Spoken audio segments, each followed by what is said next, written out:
This is your ultimate guide to the 15 characters releasing in Attack on Titan Apocalypse. These characters were just revealed over the last couple weeks by various content creators, and I am going to put them in 5 tiers. We're going to call this Aaron's Mountain. We're going to start with my strongest character, a character that I don't think is going to survive 2025 without seeing an errata. I think she's going to be that powerful in competitive play. And we're going to work our way down to my bottom tier, where I think these characters are more meant for your locals. Now, a very important caveat before I start putting all of these characters in their tiers, and that is that this is a very strong set in terms of character strength. What I mean by that is I think that this 10th best character in Attack on Titan Apocalypse, I think clears the 4th best character in Critical Role Heroes of Exandria. I think this is such a strong set for character strength. Now, I loved Heroes of Exandria as a booster set. I thought it had some really, really strong cards. It's been holding its value really well. I thought Sweeping Daggers was absolutely nuts. I was very, very high on Aerial Goblin Bolt. I had that as my like second strongest card in the set, and Devil Jin has been proving me right on that. I loved it as a booster set, but not in terms of character strength. Once you got past Grog, Allura, Tarion, and Not, I really wasn't that high on any of the characters. And it's a completely different story in Attack on Titan Apocalypse. Now, a secondary caveat is that I have not seen most of the set of Attack on Titan Apocalypse. I have not seen the ultra rares and secret rares that I assume various other content creators will be revealing here in the next coming weeks. So as of right now, I cannot speak to how these characters are going to change based on their kits. So some of my rankings might look a little foolish on that because perhaps certain cards come out that make some of these bottom tier characters actually jump up quite a few tiers. So I understand that the timing of this video might be a little odd. I'm filming this at around 8 p.m. Wednesday, April 23rd, but just take that into mind when you watch this video. Okay, with those 2 caveats, let's start it off here with my strongest character, a character that I don't think is fair in the slightest bit. We have Pieck Finger. 6 hand size, 29 health, and just look at this. This character is like an 8 ability character. Let's try and digest this one ability at a time. First off, we get this first enhance, which is tenacious. Both of the enhance abilities on Pieck are playable while committed. We can sacrifice a foundation. This attack gets +2 or -2 damage. You may transform, but you do not have to. And when we do transform, we get to build in an anti-Titan artillery. And anti-Titan artillery is going to give us a damage. So effectively, when we sacrifice a foundation, we're giving an attack 3 damage.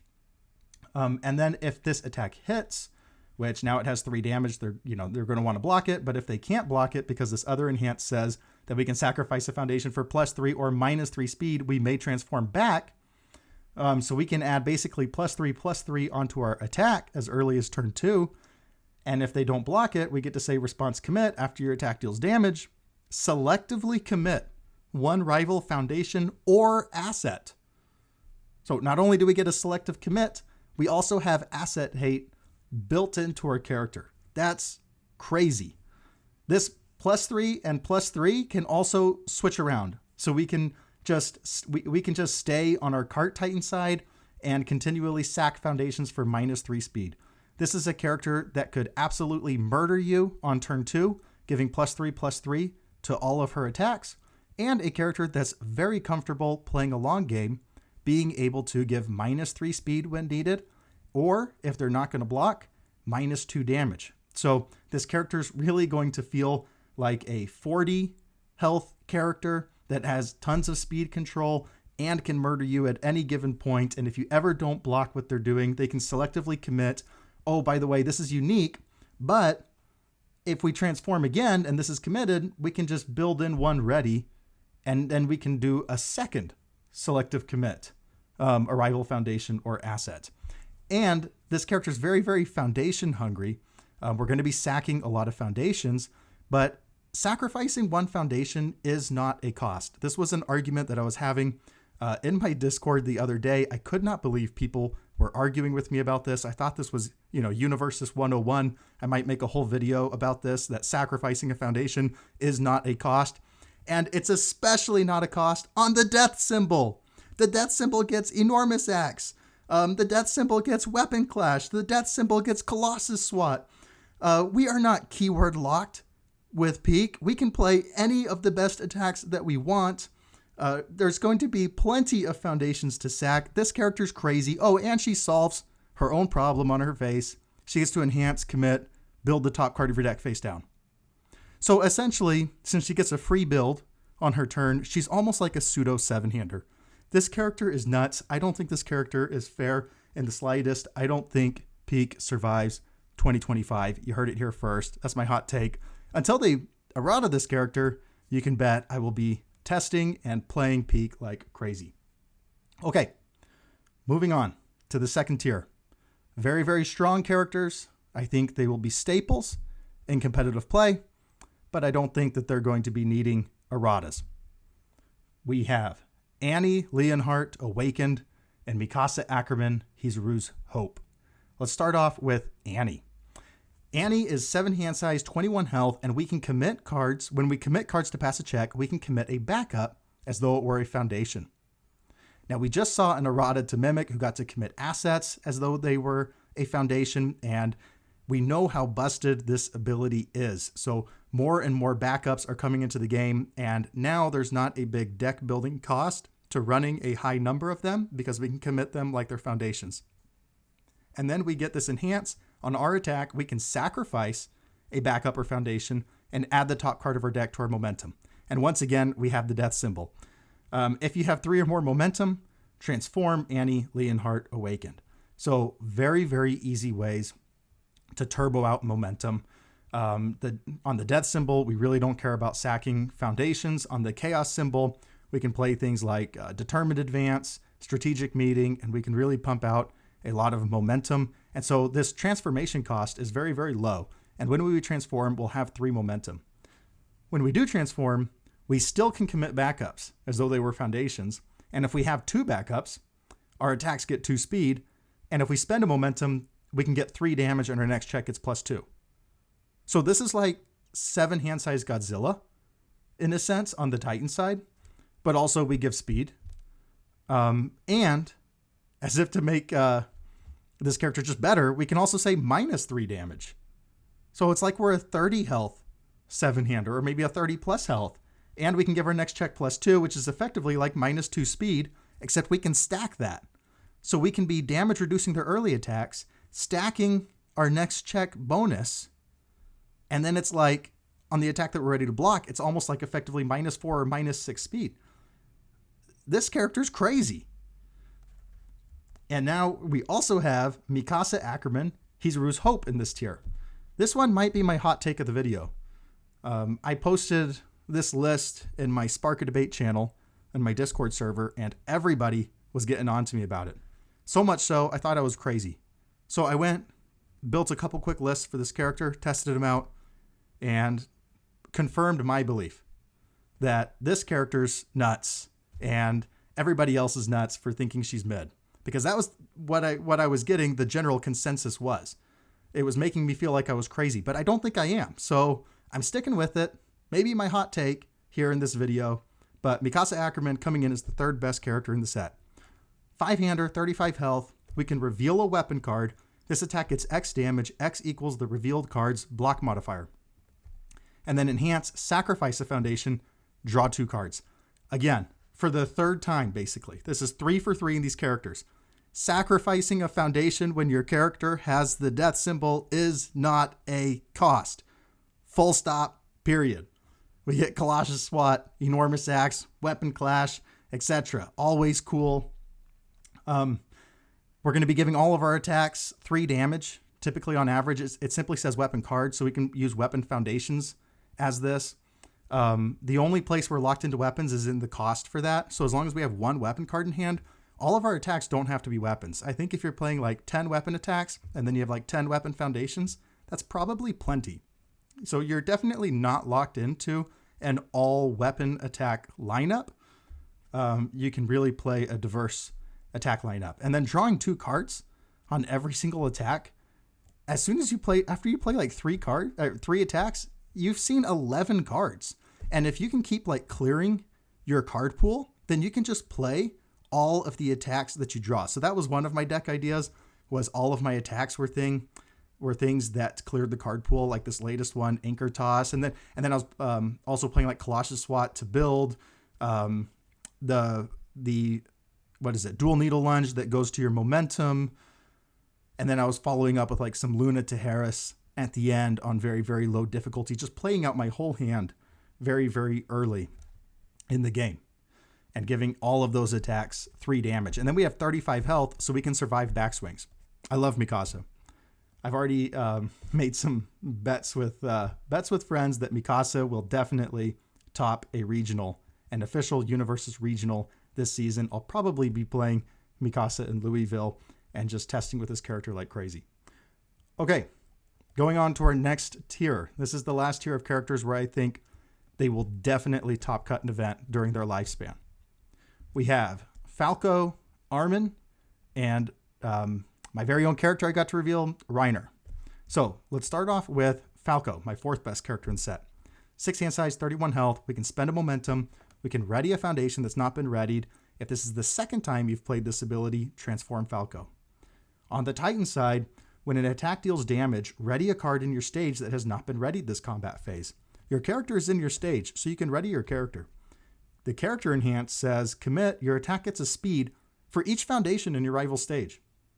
It doesn't say face down foundation, doesn't say face up foundation, just every foundation. So your rival has 8 foundations, you can commit for 8 speed. And then if it deals damage, which it probably will, you just gave it 8 speed, you can give your next attack 8 speed. Basically, this character just says you get to play 2 attacks every single turn that are going to be unblockable unless your opponent has a serious amount of speed hate or resets, like Barrier Shield. And the cost to transform here is not that high.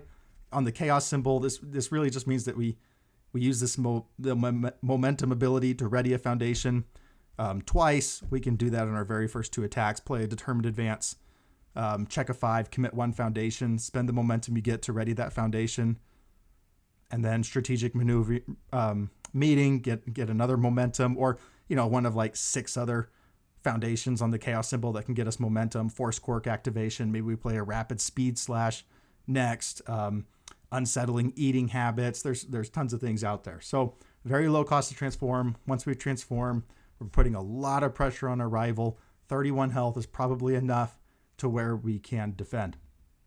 And when rival attacks deal damage, we can also ready cards in our stage. So we can ready our best defense cards. We can commit something for -3 speed, and then later, if an attack deals damage, ready up our -3 speed again. Okay, we have Armin. This character is so fascinating to me in terms of deck building. Cards in your hand you may try to play this card face down as a foundation with 2 difficulty. So every time on turn 1, you have 6 foundations in hand. Or if you're going second, 7 foundations in hand. You will never, ever brick. And bricking in this game happens about 10% of the time, I would say, on turn 1. And when you brick on turn 1, it's like an auto loss. It feels terrible. Armin will never have that happen. And it says response at the start of your end phase. If you have 8 or more foundations, destroy a rival foundation selectively and transform Armin. This is a pretty tough transformation cost. 8 foundations isn't hard to get to, but it's only at the start of your end phase, and it's at the start. So it's before you build the cards in your card pool.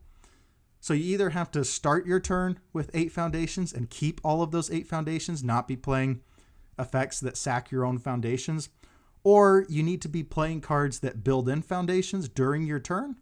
And the fire and order symbols are not really the symbols to be doing that. The only thing that really jumps to my mind while I'm talking is Lightning Rod on order can build 2 cards off of your deck. So maybe if you start with 6 foundations, play a Lightning Rod, now you can transform. But he also gets first enhance, this enhance is quite good. So you're okay, I think, staying on your human side for a while with Armin. First enhance, flip a foundation. Your non-throw attack gets 2 damage. If it deals damage, unflip a foundation. So with that static ability, you can be building in attacks into your stage and then picking them up with things like Signal Shot and Tavern Landing. Kind of jump out to me as order cards from previous Attack on Titan sets to add those attacks to your hand. Or you could be like playing outwit cards face down and then getting to unflip them to use their outwit abilities. We saw the Armin in Origins of Power really wanted a lot of outwit cards, so I can only imagine that more outwit cards are coming. You could also build in, like, we just had a reveal yesterday of a 6 difficulty foundation that was super strong, so you could build that in face down and then use this first enhance, and if something deals damage, you can just unflip that 6 difficulty foundation. There's a lot of directions that you could be taking Armin in terms of deck building. I just find them fascinating. And when you do finally flip, you get to flip a foundation, look at the top card of your deck, you can discard a card and draw a card. So if the top card of your deck is an attack, you will always draw it basically, and you're almost guaranteed to check a 5 on your next, when you go to play an attack.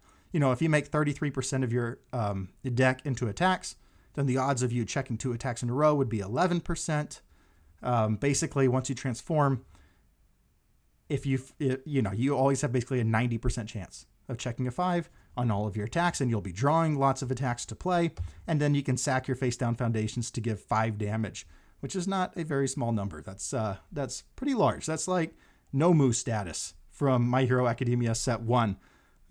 If you think back several years, and Nomu was always strong in the meta. So this character, I could see this character being too low on my tier list, depending on what comes out, and just because there's a million different ways you could build them. You could build a very, very action heavy deck. You could build with a high attack ratio. Maybe this character can push like 40% on the attack ratios thanks to that static and thanks to not checking 3s as much once he transforms. A lot of different ways you could go. All right, and then we get Reiner Braun. This character basically, once Reiner transforms, he wins the game, is basically how it goes. Because when he transforms, every single time an attack is played, he gets to selectively commit or flip a card in your stage. That's absolutely busted. Basically, if Reiner is playing against a character that wants to go to turn 4 or turn 5, it's going to be very, very difficult for Reiner not to win that game. Now, he does have a high transformation cost. He needs an asset, he needs a backup, he needs a foundation, he needs, and then he counts himself. And you need a momentum. But sometimes you can get that as early as turn 2. If you build like an emerging threats, you can build in a backup. If you have like soups and badgies, then you can immediately build those. Play attacks like Determined Advance to snap your momentum. There's a lot of different ways that you can kind of turbo transform on this character and make it happen. All right. Let's go on to the next one. Oh, and when he transforms, he gets like 4 damage, and all his rival attacks get -1 damage. The downside to this character is he's very, very weak on turn 2. And right now, we are definitely, in my opinion, in an aggro meta. So I actually don't think Reiner would be positioned right now. I don't think he would be positioned very well in the current meta. But I think if things slow down, he could just catapult up in my overall rankings. Because he is going to win almost 10 out of 10 of control games because he gets a stage and you don't get a stage. All right, going down to the second to last tier, rounding out my top 10 in characters in Attack on Titan Apocalypse. We have Porco, Hanj, Eren, and the recently revealed Warhammer Titan. Porco is 7 hand size, 24 health, our highest health size for a 7-hander since I've been playing the game. And he gives all of his Fury and Titan attacks +1/+1. Then if he has 4 or more attacks in his card pool, he can add a card from his card pool to his hand, and add a card from his hand to his card pool, and he may transform. He doesn't have to. So he could be picking up things like teaming with the Attack Titan that basically become 1 difficulty attacks when you have 4 attacks in your card pool. But I think just on general, +1/+1 on a 7-hander with 24 health, a year and a half ago, this character would have been cracked. We would have seen this and said, wow, that is a crazy aggro character. And then when we transform, our Fury and Titans get +2/+2, and we can respond, sacrifice a foundation after your rival plays a block, seal it. This is kind of iffy. This is going to be one of those characters where you almost don't really want to transform because you want to keep on adding attacks from your card pool to your hand to keep going, but maybe you transform on the very last one, so that on your finisher, you give +2/+2 instead of +1/+1. I don't know how I feel about Porco yet, so I've got him here at 7. I definitely see the potential. I just really haven't gotten into the kitchen and cooking quite yet. Okay, Hanj, 14th Commander of the Survey Corps, 7 hand size, 23 health. At the start of your turn, add a wall counter to this card, then add 1 wall counter for every 4 cards in your stage with different names. So sometimes you're just going to be adding 3 or 4 wall counters right at the very start. And then we can remove 3 wall counters, choose a card in your card pool. It does not count towards progressive difficulty this turn. I'm very interested to see what more wall counter support comes out in Apocalypse. I imagine it'll come out on the order symbol, which Hanj gets access to. We already have very, very good wall counter support. Wall Maria's Might is one of the best cards in the game when you're a wall counter character. And if this character leads off Wall Maria's Might, draws a million, says Wall Maria's Might doesn't count towards progressive, then plays Rejuve Smash on a 5, draws 2 more, says Rejuve Smash doesn't count towards progressive. You've just drawn like 7 cards and neither attack in your card pool counts towards progressive. Now, this character is not giving stats. It's not taking away stats. Seems like she kind of wants to play a longer game. I'm not sure she can survive long enough to play a longer game. I heard Tam yesterday on stream. I asked him, I said, what's your most underrated character in this set? And he said it was Hanj. And I can see it. But right now, I've got Hanj here at, 8th out of 15. Okay, Aaron Yeager. 5 hand size, 36 health. On your attack, mill 3. Add a Fury or Titan card, mill this way to your momentum. So most of the time, you're probably hitting on that. If you're playing a Fury, Titan, Tribal attack lineup, then you should be hitting on that most of the time, getting yourself a momentum on all of your attacks. And then after an attack deals damage, your rival commits a foundation. If you cycled, draw 2 cards and transform. This one's really interesting to me because it works on defense as well as offense. So if your rival's attacking into you and you have 36 health, you can afford to take a lot of hits. And every time your rival hits you, they're committing a foundation. And then when you transform, all of your attacks get stun 1 and 3 damage. So not only have you stunned them a lot on your front side, now all of your attacks get stunned and they're hitting like trucks. And then you can spend a momentum to add any Titan card from your discard pile to your hand. I do wish that was a form ability because right now a lot of the good Titan cards are 5 difficulty or higher. So they're not great as like your second attack in a string, but like adding like an attack, or what is it? The new Haymaker, the stun 2, 4, 5. They can't block it with difficulty 2 or less. I think it's Attack Titan's Haymaker, but I can't quite remember. That would be very, very good. And I'm positive that there's going to be more Titan attacks coming that are quite good. This character is just kind of blah to me right now. He definitely seems just baseline pretty good. Just that pseudo breaker 1 every single time you take damage. And then every time your attack deals damage, you're making them commit 1. You should be sitting, on a fat stack of momentum as the game goes on. Stun 1 and 3 damage is not nothing. You get to draw the 2 cards when you transform. You can use that on offense or on defense. I see the potential lines with this character.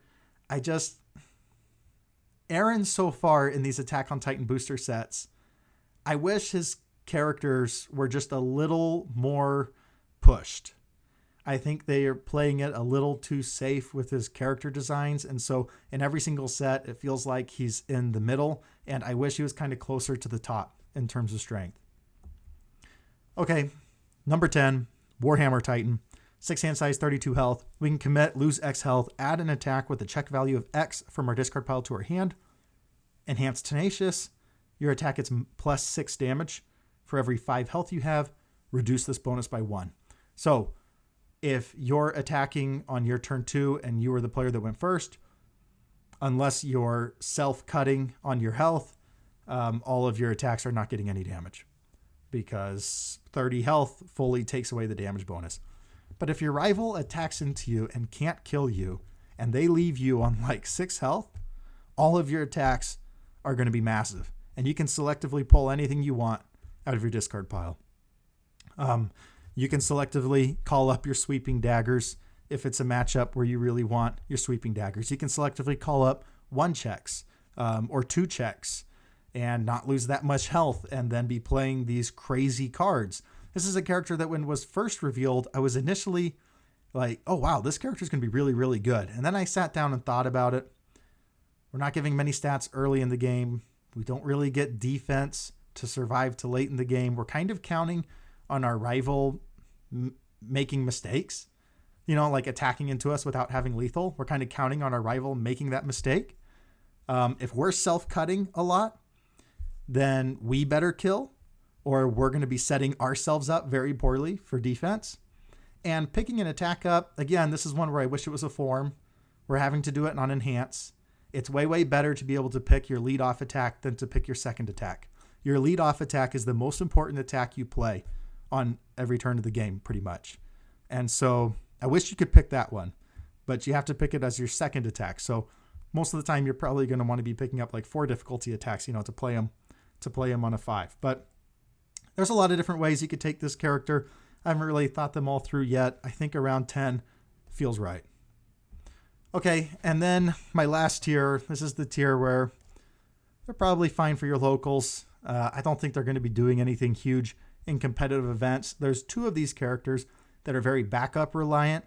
And as backups get better, perhaps they become legit competitive.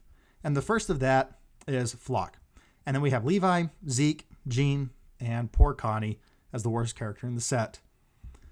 Okay, Flock, every time on his attack, he gets to mill 2 and then build a backup with difficulty 2 or less from the cards milled this way. And then he gets first enhanced commit. If you have 3 or more backups, double this attack's damage or reduce this attack's damage to 0. I would be a lot more in on Flock if that wasn't a first enhance.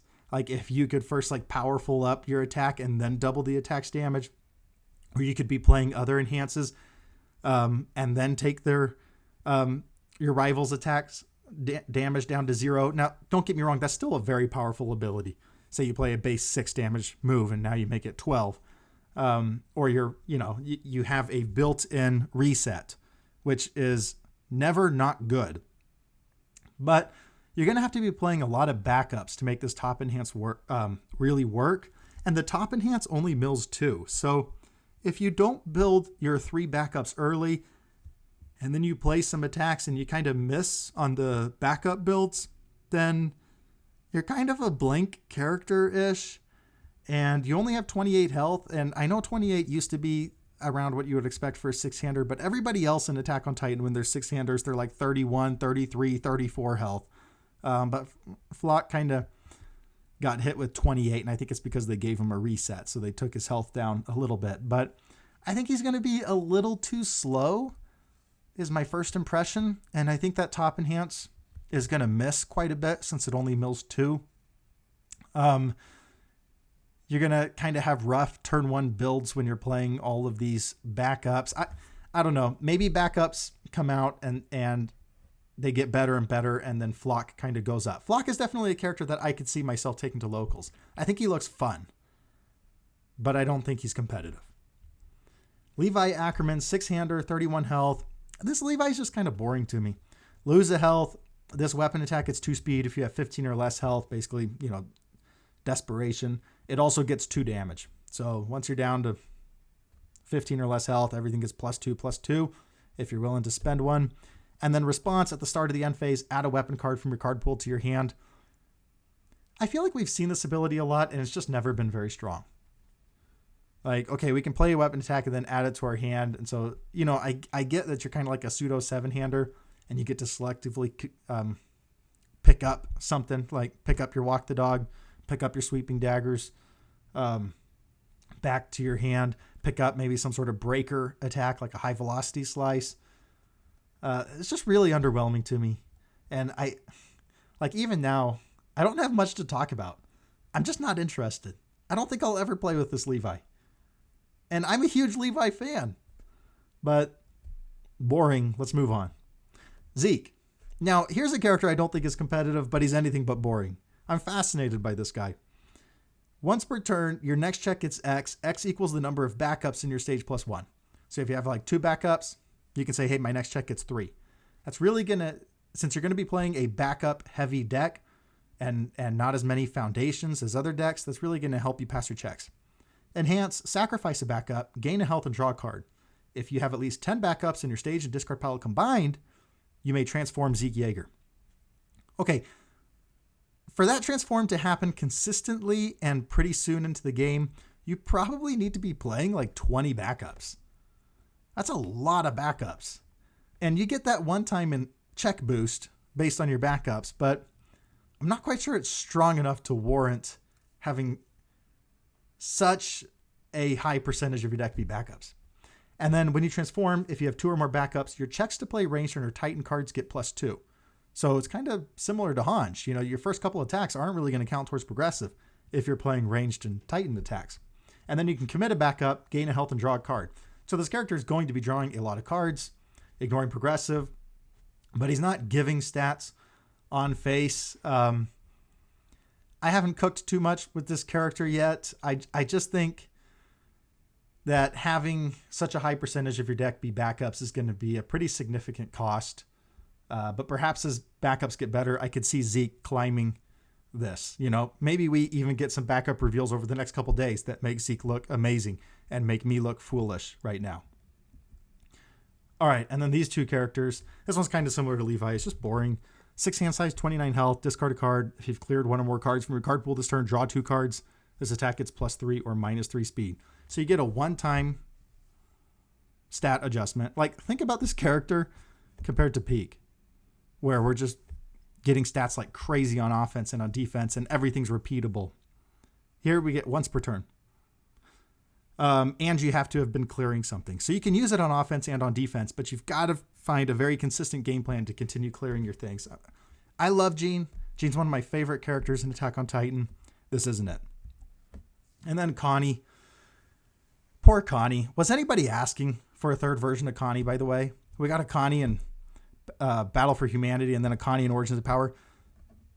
Are there really Connie fans out there that were like clamoring for a third Connie? And then the first 2 Connies we got weren't that great. So maybe this is the time, right? They finally give us a strong Connie for all those 5 Connie fans out there in the universe. But no, it's still Connie. Static. You don't get any abilities, basically. After your weapon attack deals damage, you can clear it from your card pool. If you do, you cannot play copies of that attack this turn. So if your rival blocks your moves, you can't clear them. They have to deal damage. And then by the time you're clearing, you've already got cards in your card pool counting towards progressive. You've got no defense. You're not given any stats. What are we doing here? I do not understand. How did the same design team give us Connie and give us Pieck? And the hilarious thing is they were revealed in back-to-back days. Pieck was revealed and then the next day Connie was revealed. I don't get it. I don't get it at all. This character is terrible. All right. For all those Connie fans, I apologize if that was offensive. But that is the truth. And sometimes the truth is offensive. So there you have it. That is the tier list for Attack on Titan Apocalypse based on my initial impressions. I have not played with all of these characters. I have not cooked up deck builds for all of these characters. I have not seen most of the set. This is purely based off of my first impressions. But I don't think I'm wrong. And I think this tier list is pretty accurate. So I hope you found this useful as a guide to these characters. I'm really, really excited about this set. I actually think that once Attack on Titan Apocalypse comes out, Attack on Titan Spotlight is going to be a great format. I love the Attack on Titan anime. It's been a blast to see all of this manga art come into Universus. I like a lot of the new design that they gave us with the world of Attack on Titan. And this is going to be the exciting conclusion. So it comes out in May. I think the weekend of the Albuquerque Regional is going to be its release date. It's not going to be legal for the Albuquerque Regional. And then the week before is going to be pre-release. So make sure you're signed up for a pre-release. It's going to be a great set. I'll see you guys next time.